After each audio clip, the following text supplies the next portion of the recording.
우연찮게 이 자리에 자주 쓰게 되는 커네티컷 좋은교회 다녀오고 있는 박형철 목사입니다. 먼저 이 교회 창립 4주년 축복하고 축하드립니다. 제가 이제 청년 때 다니던 교회에 그 교회에 유명한 쌍나팔이 계셨습니다. 한 분은 저랑 가장 친한 친구 어머니셨고요. 다른 한 분은 저희 어머니셨거든요. 그런데 이 나팔이요, 오해하지 않으셔야 되는 게 나쁜 의미로 쌍나팔이 아니라 정말 얘기를 재밌게 하세요. 그리고 전도의 열정이 얼마나 많은지 바깥에 나가시면 언제나 사람들하고 얘기하시면서 교회에 대한 좋은 소문을 내시고 즐겁게 말씀을 나누시고 그리고 분위기를 바꾼다는 의미로 쌍나팔이셨습니다. 표현은 좀 그렇지만은 여러분들이 이 교회에 좋은 소문을 많이 내시는 그런 분들이 되셨으면 좋겠습니다. 좋은 소문, 나쁜 소문 어떤 게 좋겠냐? 당연히 좋은 소문 내는 게 좋겠죠. 그래서 창립 4주년을 맞이하는 은혜교회가 정말 하나님 보시기에도 아름다운 그런 소문난 멋진 교회가 되시기를 축원합니다. 네. 분들하고 인사하시죠. 우리 좋은 소문 냅시다. 우리 교회 아니라고 여러분 악한 소문 내지 마시고 이왕 오신 거 좋은 소문 내주셨으면 좋겠습니다.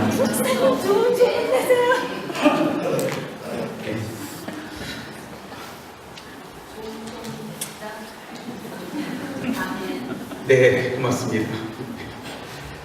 예루살렘 동문, 양문 곁에 베데스다라고 하는 연못이 있습니다. 고고학적으로 1888년도에 실제로 있었다라고 하는 그 연못으로 밝혀졌습니다. 그런데 이 연못을 보면요, 연못이 이제 둘로 나눠져 있어요. 실제로는 연못이 아니고 이게 우물입니다. 깨끗한 물을 받아서 쓰기 위해서 인공적으로 만든 우물인데 북쪽에 하나, 남쪽에 하나. 북쪽에 빗물이 받아지고요. 이 빗물이 걸러져서 남쪽으로 내려와서 사람들이 식수로도 쓸 수 있게끔 만들어 놓은 장치가 베데스다 연못입니다. 이 연못에 수많은 병자들이 모여 있어요. 깨끗하게 만들어 놓은 우물이면 관광객들이 모이거나 좀 가진 자들이 모여가지고 풍경을 즐겨야 되는데 우연찮게 이 장소에는요, 병에 걸린 사람들이 너무나 많이 모여 있습니다. 이유는 아주 이상한 소문 때문에 그렇습니다. 천사가 가끔 내려와서 물을 움직이는데 그때 제일 먼저 들어가는 사람은 이 사람이 어떤 병에 걸렸든지 다 낫게 된다라는 그 소문 때문에 전국에 있는 병자들이 다 몰려왔어요. 거기에 38년 된 병자 한 명이 이제 특별히 있습니다. 무슨 병인지 모르겠습니다. 다만 추측해 볼 수 있는 것은요, 38년 됐다. 당연한 얘기겠죠. 아마 자기 스스로 움직일 수 없었을 겁니다.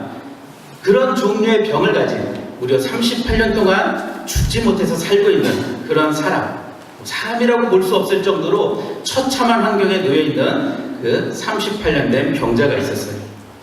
이 병자에게 예수님이 와서 물어봅니다. 네가 낫고자 하느냐? 그때 이렇게 대답을 하지요. 주여, 물이 동할 때에 나를 못에 넣어줄 사람이 없어서 내가 기다리는 동안 다른 사람이 내려갑니다. 예수님이 일어나 내 자리를 들고 걸어가라. 병자가 고침을 받고요. 그리고 자리에서 일어났습니다. 그리고 그가 정말 병이 나음을 받아 걸어간 얘기가 오늘 베데스다 연못의 이야기입니다. 이 베데스다는 은혜의 집이라는 표현을 뜻을 가지고 있습니다. 그래서 그런지 수많은 선교회들이 이 이름을 가지고 있어요. 베데스다라는 이름을 가지고 선교를 합니다. 우연히도 오늘 이 교회가 은혜교회 아닙니까? 저는 이 말씀을 모르면서 이 교회의 얘기와 이 말씀이 정확히 맞아떨어지는지는 모르겠지만, 그러나 정말 이 교회가 은혜 이름 그대로 은혜가 넘치는 교회가 되기를 바라는 마음으로 말씀을 준비해 왔습니다. 네. 여러분, 오늘 이 소문에 등장하는 그 베데스다 연못에 이 연못이 있는 이 장소를 다시 한번 생각을 해보겠습니다. 여러분, 천사가 나타날 때 물이 움직입니다. 그리고 그 결과로 어떤 일이 벌어집니까? 아픈 사람이 고침을 받는데요. 기적의 현장이죠. 소문만 듣고 이 내용만 보면은 은혜의 장소가 참 많습니다. 여기까지가 되게 이상적인 장소인데, 그런데 오히려 말씀을 우리가 들여다보니까 이곳이 정말 천사가 움직이고 기적이 이뤄지는 그런 은혜의 장소라고 얘기할 수 없는 곳일 수밖에 없습니다. 소문과는 달리 천사도 없고요. 그리고 은혜도 없어요. 우리가 그걸 어떻게 알 수 있느냐? 세 가지 말로 추측을 해볼 수가 있습니다. 첫째는요, 천사가 오기는 오는데 가끔 온대요. 여러분 생각을 해보세요. 하나님께서 역사를 베푸시는데, 기적을 베푸시고 은혜를 베푸시는데 가끔 베푸시는 분이냐? 아니면 항상 우리에게 은혜를 주시는 분이냐? 이거 물어보라면 안 하겠죠. 하나님께서는 절대로 은혜를, 기적을 우리 삶에서 충만히 부어주시는 그런 비를 가끔 주시지 않습니다. 하나님 항상 함께 하잖아요. 그렇죠? 제가 가끔 그런 기적이 벌어지는 현장을 한 군데 알고 있습니다. 라스베가스가 그런 곳이더라고요. 가보셨나요? 네, 속으로 생각하고 계신 그곳이 맞습니다. 정말 가끔 우연히 뭔가 터져요. 그러면 사람들이 그곳에 몰려듭니다. 자기에게 안 될 걸 알면서도 수많은 사람들이 모여 있어요. 그러면서 거기서 뭔가 터지기를 봐야죠. 하나님의 은혜는 여러분 가끔 어떤 순간에 터지는 것이 하나님의 은혜가 아니다라고 믿습니다. 그런데 이 장소가 가끔 천사가 온답니다. 그리고 두 번째는요, 먼저 누군가 물에 들어가는 사람만 병을 낫는다고 얘기합니다.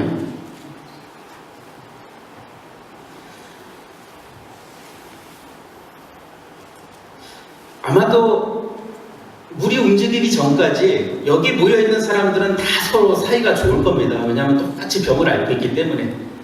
그래서 서로 위해주기도 하고요, 아껴주기도 하는 그런 장소일 수도 있어요. 그런데 물이 움직이기 시작하면은 그때부터는 완전히 6.25는 전쟁도 아니죠.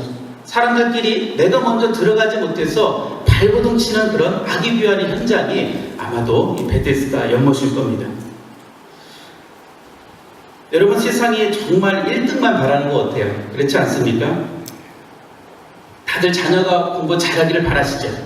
잘 되기를 바라고요. 실제로 잘 돼야 됩니다. 특별히 미국에 살고 있는 여러분들 같은 저 같은 언어도 잘 안 되고 그리고 참 살기 힘든 우리 아시아인들이 이 땅에서 살아남는 방법이 몇 가지가 없습니다. 내가 열심히 사업을 해서 돈을 버시든가, 아니면 오셨으니까 공부 열심히 해서 전문직에 나가시든가, 이것도 저것도 안 되면은 애들 많이 낳고요, 걔네들 잘 키워서 얘네들이 잘 돼서 얘네들 때문에 내가 어깨 피고 살아가는 그 정도 있겠죠. 그런데 내 마음과는 달리 그런 일들을 경험하고 그렇게 이뤄가는 분들은 정말 소수인 것 같습니다. 대부분은 그게 잘 안 돼요. 저를 엄청 싫어하는 목사님이 한 분 계십니다. 왜 싫어하시냐 물어보지 마세요. 그거는 대답을 하기 어려운데 싫어하는 걸 떠나서 정말 미워하세요. 그래서 저를 원수처럼 생각을 합니다. 근데 놀라운 사실은요, 저는 그분을 안 미워해요. 오히려 사랑합니다. 저를 미워하는데 저는 그분을 사랑해요. 그러면은 제 생각에, 제 관점으로 하나님께서 누구를 더 축복해 주셔야 되느냐? 저를 더 축복해 주셔야죠. 당연하지 않겠습니까? 저는 사랑이 충만한 사람이고 그분은 미움이 충만하신 분인데 그분이 더 잘 되는 거는 하나님 뜻이 아니다라고 늘 생각을 합니다.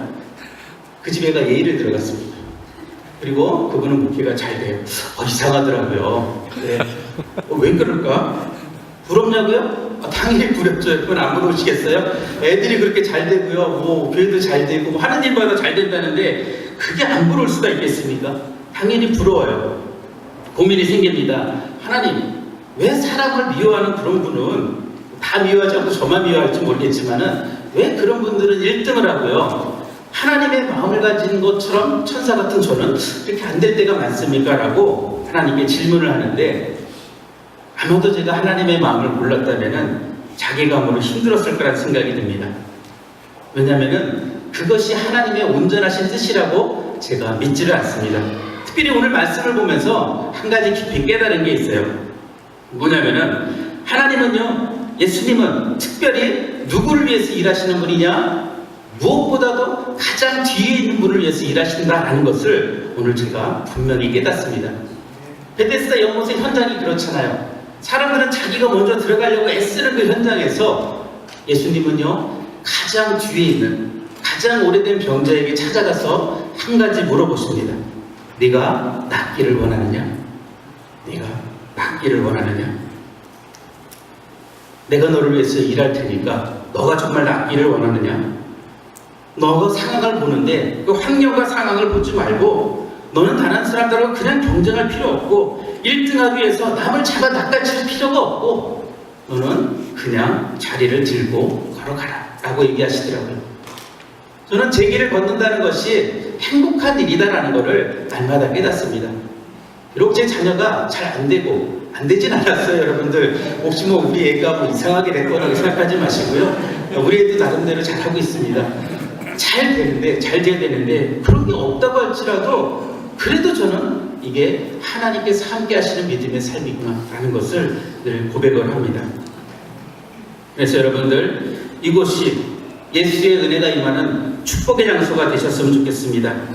비록 우리가 큰 교회는 아니겠지만 주의 진짜 은혜가 임하셔서 그래서 예수가 일하시고 예수의 능력이 넘쳐나는 그런 은혜의 집, 진짜 베데스다가 되기를 축복합니다. 네. 말씀을 막 줄여야 되는데 제가 또 욕심이 막 과해져 가지고요, 이걸 맡기신 바람에 며칠을 고생을 했습니다. 네. 준비하는데 건너뛰고 아까 보시니까요 정말 기도 너무 잘하시더라고요. 짧게 줄이셔가지고 제 귀에 쏙쏙 들어 기도를 멋지게 해주시는지 정말 보고 배우겠다는 생각이 막 듭니다. 순서를 그렇게 잘해주셔가지고 야, 이거를 준비한 걸 다 하면은 문제가 있겠구나 라고 생각이 들기도 하고요. 제가 선배 목사님들 늘 보면서 이런 데 와서는 설교 짧게 하라고 늘 배웠습니다. 듣고 배운 바 실천하려고 합니다. 그래서 중간을 건너뛰고 여러분들에게 결론부로, 여러분들 우리를 사람들이 뭐라고 부릅니까? 크리스찬, 그리스도인. 우리가 그리스도인이라고 부름받기 위해서, 불림받기 위해서 해야 될 가장 중요한 일이 뭘까? 뭐 많겠죠. 그런 중에서 여러분 가장 중요한 게 뭘까? 제가 이걸 한 주간 내내 고민을 했습니다. 과연 우리가 가장 중요한 게 뭘까? 내가 해야 될 일이 무엇인가? 여러분 예수님 사랑하십니까? 정말로 사랑하십니까? 예, 맞아요. 여러분이 지금 대답하신 그것처럼 예수님을 사랑하셔야 된다고 믿습니다. 그런데 여러분 예수님 사랑한다고 우리가 입으로 얘기하면서 교회라는 게 힘들다고 하면은 말이 되겠습니까? 우리가 예수님 사랑한다고 하면서 우리에게 감사보다는 불평과 불만이 더 많이 나와요. 문제가 있겠죠. 우리가 예수님 사랑한다고 하면서 왜 우리가 예수님이 부탁하신 말씀을 지키지 않고 살아갑니까? 여러분 예수님 사랑한다고 분명히 얘기하는데 왜 꼭 예수님 대하는 게요? 교회 나오는 게 사랑이 식은 부부가 서로 대화하는 것처럼 그렇게 예수님 만나는지 도무지 알 수가 없습니다. 그래서 여러분 우리가 스스로 크리스찬이다 라고 얘기할 때 여러분이 예수님을 진정으로 사랑한다고 하면은 여러분 앞에 있는 이것들은 전혀 할 수 없는 일들입니다. 그래서 진정으로 예수님을 사랑하시고 그리고 이곳이 크리스찬이 여러분들이 가득 찬 은혜의 집이 되셔야 되지 않겠습니까? 그렇기 때문에 여러분 진심을 다해서 예수를 사랑하시는 것이 바로 이곳을 진짜 은혜의 집으로 만드는 방법이라고 믿습니다. 여러분 누가복음 7장에 아마 직업은 창녀일 겁니다. 그리고 예수님을 엄청 사랑한 여인의 얘기가 나옵니다. 성경에 믿음의 사람들의 얘기가 참 많아요. 칭찬받은 사람들도 많고요. 뭐 특별히 수르보니게 여인 같은 경우는요, 자기 딸을 고쳐달라고 끝까지 매달려서 예수님께 믿음이 크다고 칭찬을 받습니다. 여러분 백부장이 있습니다. 이 사람은요 예수님께 이스라엘이 이만한 믿음을 보지 못했다고 할 정도로 예수님께 칭찬을 받았어요. 그런데 이 사람들도 보면은 목적이 있습니다. 예수님 올 때 딸을 고쳐주십시오. 자기 부하를 고쳐주십시오. 그런데 희한하게 누가복음 7장에 나오는 이 여인은요 예수님을 사랑하는데 조건이 없어요. 그냥 자기 평생을 거쳐서 모은 향유를 들고 예수님을 찾아옵니다. 찾아와서 오니까 할 말이 없잖아요. 예수님 사랑하는데 말할 게 없어요. 눈물을 뚝뚝 흘리고요. 그 흘리는 눈물이 얼마나 많은지 예수님 발을 닦습니다. 그리고 자기 머리카락으로요 그 눈물을 닦아버리고 자기가 가져온 아마 목숨값일 거예요. 자기가 평생을 거쳐서 모은 것, 아마도 자기 지저분한 현장을 탈출할 수 있는 유일한 탈출구였겠죠. 그걸 아낌없이 깨서 예수님 발에 부어버리죠. 무슨 목적이 있었을까요? 이 여인? 뭐 이유가 있었을까요? 이유가 있었다면 단 한 가지 있겠죠. 뭐냐? 내 목숨보다 더 사랑하는 예수님입니다라는 그 고백밖에 없었지 않겠습니까? 너무나 사랑하니까 아무런 이유도 없이 예수님께 나와서 자기 자신을 드리고 헌신하는 이 여인에게 얘기가 나오죠. 여러분, 이 사랑이 혹시 마음에 와닿으십니까? 와닿으시나요? 이 사랑이 어떤지 여러분 속에서 한번 울림이 되는지 저는 그게 궁금합니다. 여러분, 예수님 사랑한다면, 예수님 정말 사랑한다면, 그러면 이곳이 기쁘시고 즐거워야 될 줄 믿습니다. 여러분, 서로 만나고 나누는 이 모임을 즐거워하셔야 될 거라고 믿습니다. 여러분도 개모임이 있는지 모르겠지만 토요일날 개모임 하시고요, 힘드시고 지치시니까 주일날 건너뛰시는 예수님 죄송합니다. 목사님 미안합니다. 어저께 너무 열심히 정말 친교를 나눴더니 오늘은 교회 가기가 힘듭니다.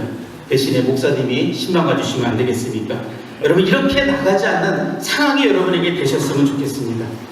여러분이 그렇다는 얘기는 분명히 아니고, 만약에 우리가 이런 마음이라면 우리가 그리스도인이다 라고 할 수 있는 자격이 되지 않는다고 생각합니다.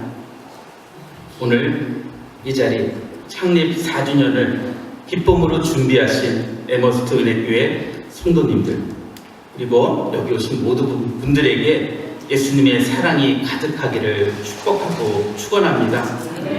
그래서 이제 가짜 은혜의 집이 아니고 진짜 은혜의 집이 되셔야 되지 않겠습니까? 그래서 소문난 곳이 되셔야 되지 않겠습니까? 우리 저기 뒤에 저희 교회 권사님, 장로님 부부가 오셨는데, 우리 권사님이요, 제가 좀 간증을 하나 해드릴게요. 간증을 하고 얘기 마무리하겠습니다. 지금 되게 건강해 보이시거든요. 그런데 무려 1년 반 전만 해도요, 저 모습이 아니셨거든요. 왜냐하면 이제 심장 이식 수술을 받으셨어요. 그래서 이제 지금은 좀 활동하기가 편하십니다. 그 전까지는 너무 힘들게 살아오셨거든요. 30년? 40년인가요? 심장에 이제 보조기 달고 살아오셨는데, 제가 그날을 기억합니다. 어느 날 오셨는데 너무 힘든 모습으로 오셨어요. 오셔가지고 하루 종일 예배가 막 힘드신 거예요, 우리 권사님이. 그리고 집으로 돌아가셨어요. 속으로 생각을 했습니다. 권사님 힘드시면 집에서 쉬셔야지, 이렇게 왜 교회 나오셔가지고 힘드십니까? 나중에 권사님 간증을 들었습니다. 뭐라 그러시냐면은, 자기가 그날 그 주간에 죽을 거라는 예감을 받으셨대요. 이 주간이 지나면은 나는 죽겠구나라는 걸 아셨답니다. 그 순간에 생각할 수 있는 게 몇 가지가 없잖아요. 여러분, 목숨이 얼마 안 남았는데 뭘 하시겠어요? 근데 우리 권사님이 한 가지를 하시겠다라고 결론을 내신 거예요. 교회 가자. 내가 죽더라도 거기서 죽는 게 맞겠다. 그러고 교회를 나오셨습니다. 제가 그 얘기를 들었는데, 우리 권사님에게 간증을 들었는데 후회를 너무 많이 하고요, 회개를 너무 많이 했습니다. 왜냐면은 그 이후에 우리 권사님의 삶이요, 제가 상상할 수 없는 일들이 막 일어납니다. 하나님께서 역사하지 않으셨다면 발생할 수 없는 기적들이요, 우리 권사님에게 막 일어났어요. 여러분, 여기 미국의 부통령이요, 그 병원에서 똑같이 심장 수술을 받는데 2년을 기다립니다. 권사님이 1개월 만에 심장 수술을 받으셨어요.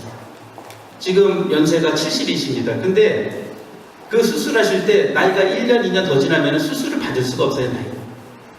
그런데 이거를 수십 년 전부터 수술 받으라고 권유받았는데, 아마 그때 수술 받으셨으면요, 기술이 지금만큼 발전 안 돼서 아마 지금 살아계시지 못할 수도 있어요.